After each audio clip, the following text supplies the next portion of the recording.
నమస్తే, నేను మీ గాయత్రి. ప్రస్తుతం మనతో పాటు ఉన్నారు ప్రముఖ ఆధ్యాత్మికవేత్త జ్యోతిష పండితులు కిరణ్ శర్మ గారు. గురుగారితో మాట్లాడి మనకున్న సందేహాలన్నీ కూడా నివృత్తి చేసుకుందాం. నమస్కారం గురుగారు. శుభమస్తున్నాను. అఖండ ఐశ్వర్యమస్తు. గురుగారు, మిథున రాశి వారికి శత్రు రాశులు ఏవి అంటారు, మిత్ర రాశులు ఏవి అని అంటారు? అంటే ఏ రాశి వారిని వీరు వివాహం చేసుకుంటే దాంపత్య జీవితం ఆనందంగా ఉండి అన్యోన్యతగా ఉంటుంది అంటారు, అన్ని రకాలుగా కలిసి వస్తుంది అని అంటారు. మళ్ళీ ఇప్పటికే వివాహం జరిగిపోయింది, ఏం చేయలేము అన్న వారికి పరిహారం ఏంటి? అసలు ముందుగా మనం పరిహారం చెప్పుకునే ప్రయత్నం చేద్దాం. మిథున రాశి వారు ఖచ్చితంగా మీరు ప్రతిరోజు ఇంట్లో అంటే భార్యాభర్తల మధ్య వస్తున్నటువంటి ఇబ్బందుల్ని, మీ ఇద్దరి మధ్య ఉన్నటువంటి విభేదాలని అనుకూలంగా మార్చుకోవడానికి మిథున రాశి వారు ఖచ్చితంగా దత్తాత్రేయ స్వామి చరిత్ర పాలన చేసుకోవాలి. దత్త చరిత్ర మీరు ఎంత బాగా పాలన చేయగలుగుతారు అంటే ఓన్లీ మిథున రాశిని అడగండి, మళ్ళీ మిథున రాశి వారికి ప్రత్యేకత ఉంటుంది. అంటే ఆ రాశిలో ఉన్నటువంటి ఇద్దరు వ్యక్తుల మధ్య ఉన్నటువంటి ఆ రాశి పేరు మైథునం, అంటే ఇద్దరు వ్యక్తులు కలిసి ఉండడం. కాబట్టి మిథున రాశి వారు మ్యాక్సిమం విడిపోయే అవకాశం కష్టం. కానీ వీరిద్దరి మధ్యలో ఎప్పుడు చూడు భేదాభిప్రాయాలు వస్తుంటాయి, చాలా ఇబ్బందులు కలుస్తుంటాయి. చాలామంది వచ్చేసి నా సలహా మిథునము ధనుసు రాశి వారిని వివాహం చేసుకునే విషయంలో చాలామంది చేసుకోవచ్చని చెప్తారు. నేను వద్దు అంటాను. నేను మిథున ధనుసు రాశుల వారిలో నిరంతరం ఇద్దరి మధ్యలో ప్రతిరోజు గొడవ అవుతుంది. ప్రతి నిత్యం నేను చూశాను వాళ్ళ ఇంట్లో. మిథున ధనుసు రాశుల వారిలో స్వతహాగా నేను చూసినటువంటి విషయాల్లో మా బంధువులే రోజు గొడవలు ఉంటారు ఇంట్లో. ఉదయం కదా సాయంత్రం. సుఖంగా ఉన్నదే తక్కువ, అసలు సుఖం అనేది తక్కువ. అంటే అన్ని రాశి మిథున రాశి ఎవరైనా మిథునము ధనుసు రాశి వాళ్ళు ఆ ఇద్దరికి మధ్య పొసగటలేదు. అందుకే అనుభవంలో చెప్తున్నారు. శాస్త్రంలో మిథున రాశి వారితో ధనుసు రాశి వారికి వివాహం చేసుకోవచ్చని చెప్తారు, అనుకూల రాశి చెప్తారు. బట్ నేను వద్దు అని చెప్తున్నాను. ఎందుకంటే స్వానుభవం ఉంటుంది. ఎందుకంటే బుధుడికి గురువు అంటే పడదు. వీడు జ్ఞానవంతుడు అనుకుంటాడు, వీడు జ్ఞానవంతుడు అనుకుంటాడు, వీడు స్వతహా జ్ఞానవంతుడు. కానీ ఒక్కసారి ధనుసు రాశి వాళ్ళకి టెంపర్మెంట్ వస్తే ఇక జన్మలో మారరు వాళ్ళు. అందుకనే వాళ్ళు అంటారు కదా, పిల్లిని కట్టేసి కొడితే కూడా పులి అయిపోతుందని చెప్తారు కదా, అలా మారిపోతారు ధనుసు రాశి వాళ్ళు. కాబట్టి బీ కేర్ఫుల్. ధనుసు రాశి వారితో జాగ్రత్తగా ఉండాలి. చాలా హడావుడు మనుషులు కానీ మంచివాళ్ళు. ధనుసు రాశి అంటే అన్ని రాశుల వారు మంచి వాళ్ళు ఉంటారు. ధనుసు రాశి వారు స్వతహాగా గురుతత్వం ఉన్నవాళ్ళు కాబట్టి ఒక మంచి అనుకూలత, ఆనందము, ప్రశాంతంగా ఉండాలి, ఇంట్లో ఒక డిఫరెంట్ ఉండాలని కోరుకుంటారు. మిథున రాశి వారికి లేదు, జాగ్రత్త, డిసిప్లిన్. అవతల వాళ్ళు మాత్రం నేను మాత్రం డిసిప్లిన్ తప్పుతాను, మీరు డిసిప్లిన్గా ఉండాలి అని చెప్తుంటాడు మిథున రాశి వాళ్ళు. నేను మాత్రం ఖర్చు పెట్టుకుంటాను, అందరు ఖర్చు పెట్టొద్దు. మీరు ఇచ్చిన డబ్బుకు ఖర్చు లెక్క చెప్పండి కరెక్ట్గా. 10 రూపాయలు ఇచ్చేది 10 రూపాయలు, బయట పోయిన పూలు కొనుక్కుంటే అయిపోయినాయి.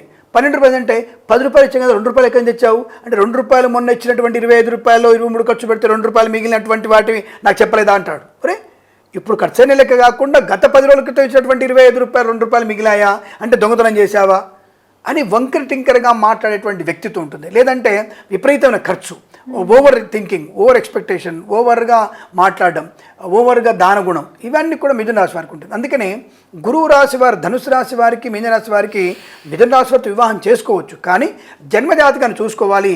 నేను మిథున రాశికి ధనుసు రాశికి కంపాటబిలిటీ ఉండదు, చేసుకోవద్దు అని చెప్తాను. ఎందుకంటే అది అనుభవపూర్వకంగా 6లో 4 నెగిటివ్గా, 6లో 3 నెగిటివ్గా ఉన్నాయి, 3 పాజిటివ్గా ఉన్నాయి.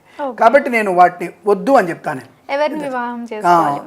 మిథున రాశి వారు ధనుసు రాశి వివాహం చేసుకోవద్దు. మీ రాశి వారు చేసుకోండి, మంచి అనుకూలత ఉంటుంది. అది గురు రాశియే కానీ అనుకూలవంతమైన సుఖము, సంతోషం ఉంది, కుటుంబ సఖ్యత ఉంటుంది, మాతృ సౌఖ్యం ఉంటుంది. పెద్దలు చెప్పినట్టు వింటారు. మిథున మీనాలు పెద్దలు చెప్పిన మాట వినే అవకాశం ఉంది. కాబట్టి మిథున మీనాలు పెళ్లి చేసుకోవద్దు, దానికి ఇబ్బంది లేదు. అలాగే కన్యా రాశి వారితో మిథున రాశి వారి వివాహం మంచిది.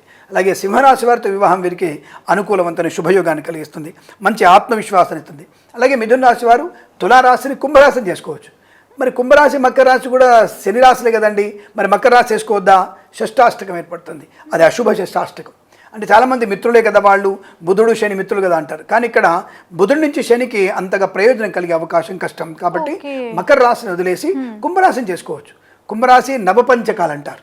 చాలా అద్భుతమైనటువంటి అన్యోన్యత, దాంపత్యం, సంతానయోగం, బహుసంతానం. వీరికి 45 పిల్లలు ఉంటారు. అలాగే బహుధన లాభం, బహుగృహ లాభం కూడా ఎక్కువ ఉంటుంది. కాబట్టి కుంభ మిథునాలకి విశేషంగా వివాహం చేసుకోవచ్చు. కొంతమంది ఈ మిథున మకరాలు కూడా చేసుకోవచ్చు. మిత్రరాశులు అంటారు. నేను అష్టాష్టకాలు, షష్టమంలో బలం లేదు, అష్టమ బలం ఉంది కానీ షష్టమ బలం లేదు. శని నుంచి బుధుడికి బలం సరిపోతుంది కనుక మనకి మిథున నుంచి శనికి బలం సరిపోతుంది. కానీ కాబట్టి కొంతవరకు మధ్యస్థమైనటువంటి షష్టాష్టకాలు కాబట్టి నేను వద్దు అని చెప్పి ప్రయత్నం చేస్తాను. ఎందుకంటే ఆరోగ్య లోపాలు కూడా ఎక్కువగా ఉంటాయి. అంటే వీరికి మకర మిథునాలకి సంతాన లేమి కూడా ఎక్కువ ఏర్పడుతుంది. అంటే వాళ్ళు తప్పకుండా అడాప్ట్గా వెళ్తారు. లేదంటే IVF ద్వారా సంతానం వచ్చే అవకాశం. మేబీ వాళ్ళకి కర్కాటక మకరాలు చేసుకుంటే మిథున మకరాలు చేసుకుంటే మేబీ శుక్రకణాలు మగవాడి ఉండకపోవచ్చు. వేరే వాళ్ళ శుక్రకణాలతో అమ్మాయి అండాలతో సంతానం పొందుకునే అవకాశం ఉంటుంది. అది మకర రాశి అమ్మాయి కావచ్చు, మిథున రాశి అమ్మాయి కావచ్చు, వాట్ ఎవర్ ఇట్ మేబీ. అది కొంత నేను వద్దు అని చెప్పడానికి కారణం కూడా అది కూడా కారణం. వ్యాపారం చేసుకోవచ్చు, వ్యాపార పరంగా అద్భుతంగా ఉంటుంది, కలిసి వచ్చే అవకాశాలు ఉంటాయి. ఇద్దరు డిసిప్లిన్ కాబట్టి మంచి వ్యాపార లాభాన్ని పొందుకునే అవకాశం ఉంటుంది ఆరోగ్యపరంగా. కాబట్టి మొత్తం మీద మిథున రాశి వాళ్ళు మిథున రాశి చేసుకోవచ్చు, నక్షత్ర భేదం పాద భేదం ఉండాలి. కన్యా రాశి వారితో వివాహం చేసుకోవచ్చు, మీనరాశి వారితో వివాహం చేసుకోవచ్చు, కుంభరాశితో వివాహం చేసుకోవచ్చు. అలాగే మనకి వృశ్చిక రాశి వారితో కూడా కొంతమంది చేసుకోవచ్చు అని చెప్తారు. బట్ నేను అంతగా అంత ప్లస్ పాయింట్ ఏం కాదు, అలా మెంటి కాదు.